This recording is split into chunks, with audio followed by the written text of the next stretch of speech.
আসসালামু আলাইকুম আমার সম্মানিত বন্ধুরা। আজকে আমরা কিভাবে আপনারা নিজেরাই পুলিশ ক্লিয়ারেন্স আবেদন করবেন এবং নিজেরাই কিভাবে সহজে পুলিশের কাছ থেকে ভেরিফাই করে নিজেরাই আপনার সার্টিফিকেটটা উত্তোলন করবেন, একদম সহজভাবে আমরা বুঝিয়ে দিব। এবং সেই বোঝানোর সাথেই কিন্তু আমাদের সম্পর্কিত হলো আমার ব্যক্তিগত কাস্টমারগুলো, তাদেরকে দিয়ে আমি নিজেরাই আবেদন করাই এবং কি নিজেদেরকেই আমি পুলিশের কাছে ভেরিফাই করাই এবং তারপরে তারা পুলিশ ক্লিয়ারেন্স নিয়ে আসে তাদের উদ্যোগেই। কিন্তু সেই অভিজ্ঞতা থেকেই কিন্তু আপনাদের সাথে আমি আমার ব্যক্তিগত মতামত শেয়ার করছি। চলুন তাহলে কিভাবে আপনারা এই পুলিশ ক্লিয়ারেন্সের বিষয়গুলো সাবমিট করবেন সেই বিষয়ে একটু আলোচনা করি। দেখেন, আপনারা দেখতে পাচ্ছেন যে এখানে এই আন্ডার ভেরিফিকেশন 3 নাম্বার, 10-এর ভিতরে 3 আছে, ঠিক আছে।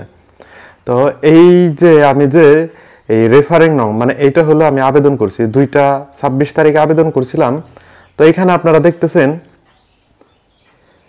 বিল্টু নামের একজন ব্যক্তি, তার পুলিশ ক্লিয়ারেন্সের এই আবেদনটা। এখানে আপনাদের লক্ষ্য রাখতে হবে আমি কি কি জিনিসগুলো আপনার অ্যাটাচড করছি, কি কি ডকুমেন্ট নিয়ে আমি অ্যাটাচড করে এই পুলিশের কাছে জমা দিছি। হ্যাঁ, আমি প্রথমে চালান দিছি, চালান যেটা আমরা ব্যাংক ড্রাফট বলি, ঠিক আছে, সেটা বিকাশের মাধ্যমে আপনারা দিতে পারবেন। তারপরে হলো ওয়ার্ড কাউন্সিলর সার্টিফিকেট। আপনাদেরকে আমি একটু ওয়ার্ড কাউন্সিলর সার্টিফিকেটটা দেখাই। এই দেখতেছেন আমি কিন্তু পুরাতন যে ওয়ার্ড কাউন্সিলর সার্টিফিকেট আছে, একটা সার্টিফিকেট হলেই হলো। আপনাদের যে নতুন সার্টিফিকেট লাগবে এটা কোনো বিষয় না, আর এটাই কিন্তু আমি সত্যায়িত করিনি। তো তারপরে হলো আমি এই পাসপোর্ট স্ক্যান কপি। দেখেন, এই পাসপোর্ট স্ক্যান কপির ক্ষেত্রে কিন্তু আপনারা একটু লক্ষ্য রাখবেন যাতে ভালো পাসপোর্ট স্ক্যান কপিটা হয়, ঝকঝকা হয় এবং কি সত্যায়িত হয়, ঠিক আছে। সত্যায়িত স্ক্যান কপি না হলে কিন্তু সমস্যা।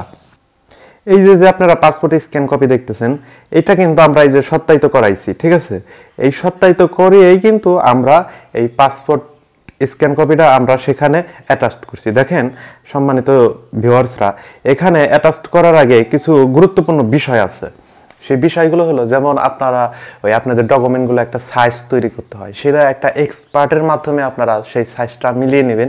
নিজের আবল তাবল করলে কিন্তু সেটা আপনার ভুল হয়ে যায়, সেই আবেদনটা রিক্সে বাতিল হয়ে যায়। অতএব আপনারা একটা এক্সপার্টের মাধ্যমে, পরিচিতর মাধ্যমে আপনারা আবেদনটা করান, আর বাদ বাকি সব কাজ আপনারা করেন। যেখানে অনেক টাকা লাগতো সেখানে খুব কম টাকা লাগবে।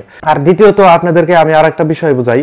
আমি কিন্তু একটা ভিডিও বানাইছি কিভাবে পুলিশ ক্লিয়ারেন্সের অ্যাকাউন্ট খুলবেন, নিজেরা কিভাবে আবেদন করবেন। আপনারা এই আই বাটন থেকে সেই ভিডিওটা দেখে নেবেন, ঠিক আছে। আর আপনাদের এই পুলিশ ক্লিয়ারেন্সের আবেদন হওয়ার পরে যখন আপনাদের ধাপগুলো এগিয়ে যাবে, যার কাছ থেকে আবেদন করবেন তাকে বলবেন যখন পেমেন্টে আসে তখন আপনাকে একটা ফোন দেওয়ার জন্য। ধাপ থাকে 10টা, সেই 10টা ধাপের ভিতরে যখন পেমেন্টে আসবে তখন যাতে আপনাকে ফোন দেয়। পেমেন্টে আসলে সমস্ত কাগজ নিয়ে আপনারা যাবেন থানায়। থানায় যে একটা ক্যাশ টেবিলের মতো তারা বসা থাকে কম্পিউটার নিয়ে, বা যেটাকে এই অফিসার ইনচার্জ বলে, এরকম একটা কিছু। তো তাদের কাছে আপনার এই পুলিশ ক্লিয়ারেন্সের এই আবেদন কপি দিবেন, ঠিক আছে। দেওয়ার পরে বলবেন যে আমি আবেদন করছিলাম, এটা আন্ডার ভেরিফিকেশনে আসছে। এখনো কিন্তু আন্ডার ভেরিফিকেশনে আসে নাই, কিন্তু তারপরেও আপনি বলবেন যে আন্ডার ভেরিফিকেশনে আসছে। আপনারা দেখেন কোন এসআর কাছে আমার এই দায়িত্বটা গেছে। তো তখন আপনি কি করবেন, তারা কম্পিউটারতে দেখে যে কোন এসআইয়ের কাছে এই দায়িত্বটা আছে তখন আপনাকে দিবে। সেই এসআইকে আপনারা নাম্বার দিবেন, ঠিক আছে, নাম্বারে কল দিবেন। কল দেওয়ার পরে কিন্তু আপনাদের কাছে এসআই সেই কাগজটা নিবে। নেবার পরেই আপনাদের ভেরিফিকেশনটা খুব তাড়াতাড়ি হবে। কিন্তু আপনারা যদি এই কাজটা নিজেরা না করেন, যদি বসে থাকেন যে এসআই আমাদেরকে ফোন দিবে তারপরে আমরা কাগজ নিয়ে যাব, আসলে আপনাদের সবচেয়ে বড় একটা ভুল হবে। কারণ এসআই আপনাদের কাগজটা পেতে পেতেও 2-3 দিন সময় লাগবে। আবার ফোনও যদি 2-1 দিন পরে দেয় তাহলে কিন্তু আপনাদের বড় একটা 1 সপ্তাহের মতো আপনি পিছাই গেলেন। আর আপনি নিজে যদি এই উদ্যোগে এই কাজটা করেন, এসআইয়ের কাছে আপনি নিজে যান, নিজে যে আপনার কাগজগুলো আপনারা জমা দেন, তাহলে কিন্তু আপনাদের 1 সপ্তাহ আপনার এগিয়ে গেলেন, ঠিক আছে। তারপরে কাগজ জমা দেওয়ার পরে আস্তে আস্তে আপনাদের ওখান থেকে আপডেট হবে তথ্য, কত ধাপে গেল, কত ধাপে গেল। তারপরে আপনারা যে কোনো সময় পুলিশ ক্লিয়ারেন্স নির্দিষ্ট স্থানে যে আপনারা উঠিয়ে নেবেন, ঠিক আছে। এই ছিল কিন্তু আজকের বিষয়গুলো। যদি আপনাদের কিছু জানা থাকে অবশ্যই আমার কমেন্ট করবেন এবং আমার চ্যানেলটা আপনারা একটু সাবস্ক্রাইব করে দিবেন। হ্যাঁ।